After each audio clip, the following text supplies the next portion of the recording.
Hi, welcome to Preheat. Today I'm going to share how to make these delicious, easy, soft, gluten-free buns that have no yeast. So let's get mixing.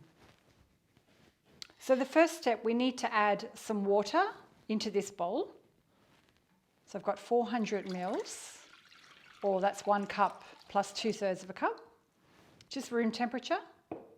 And the magic ingredient to bind the bread and make it fluffy is psyllium powder, or you can use psyllium husks.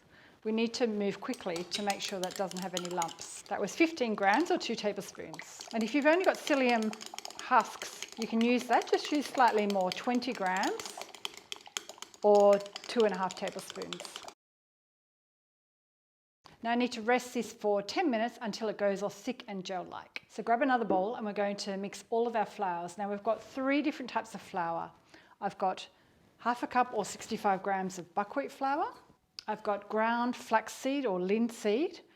I always grind my own in the NutriBullet. That's 130 grams or 1 cup and a quarter.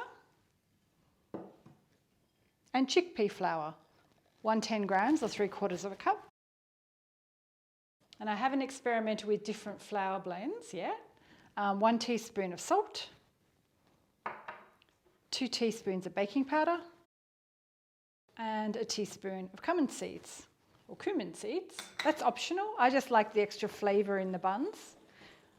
And that kind of counteracts the flavour of the flax. Sometimes the flax can be a little bit bitter. So after 10 minutes, there's something wrong with my psyllium husk. It's still really lumpy and not really thick. And I've just checked the packet, and I'm embarrassed to say it says used by July 24. So I'm going to throw that out and start that binder again. Luckily, I've got some spare in the cupboard.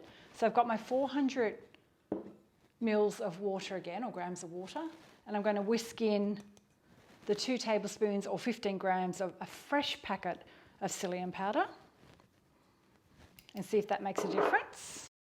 And I'm just going to let that go thick before I add in the apple cider vinegar. Yeah, no lumps. Let's set the timer for 10 minutes and have a look. So while we're waiting, I've just set my oven to 190 degrees C with a fan. I'm going to get that nice and preheated before we bake our buns.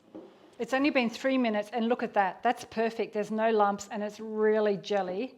And this is the one with the expired psyllium husk. So that's going to be thrown in the bin.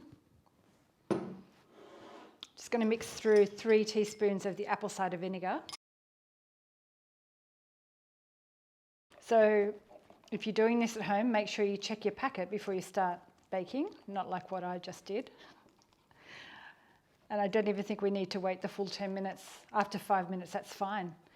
Okay, I'm going to keep you zoomed in because I want to show you the next step.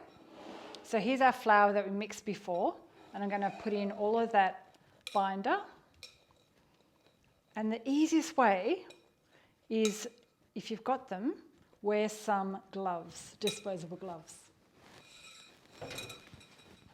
So I've got some here, or you can use a wooden spoon or a spatula. I will just start with a wooden spoon, just to mix it together a little bit, but then I'm going to go in with the gloves. It's such a weird texture, but they turn out so perfect, so soft and fluffy. I'm going to go in with my hands now. So I've got a little bowl of water here, so I'm just going to wet my gloves slightly with the water, and that makes it much easier to mix together. Now this recipe was inspired by another YouTuber called Eva from Velterbogen. I think I've said that right.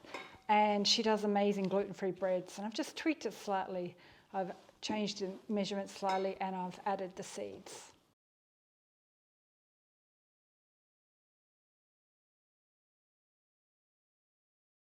So look at that.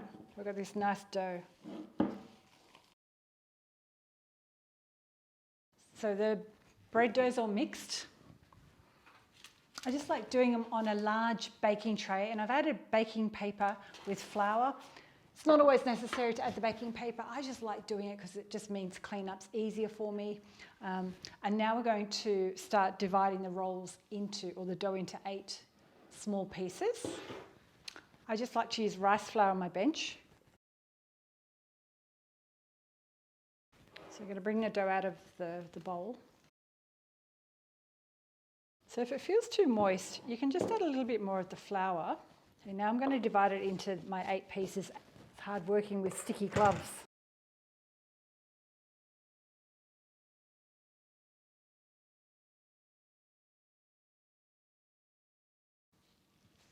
Okay, if you're making these at home, it's roughly 90.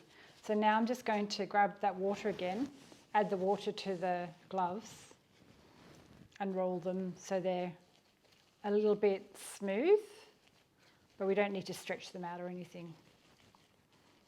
Like that, and then I just place it on the tray.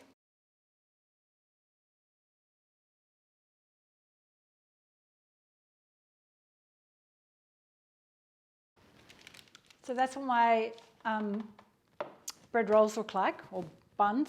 Now, if you've got any wrinkles on them, it's fine. Don't worry, they'll all sort themselves out in the oven.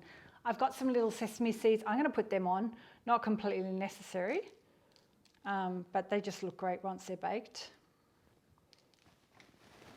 And I'm just going to mist them with a little bit of water. Now the first bake we're going to do at 190, and we're going to bake them for 40 minutes. And then after 40 minutes, I'm going to drop the temperature down to 180 and cook them for another 15 minutes total. But keep an eye on them so they don't burn. I'm just going to place them in the middle shelf.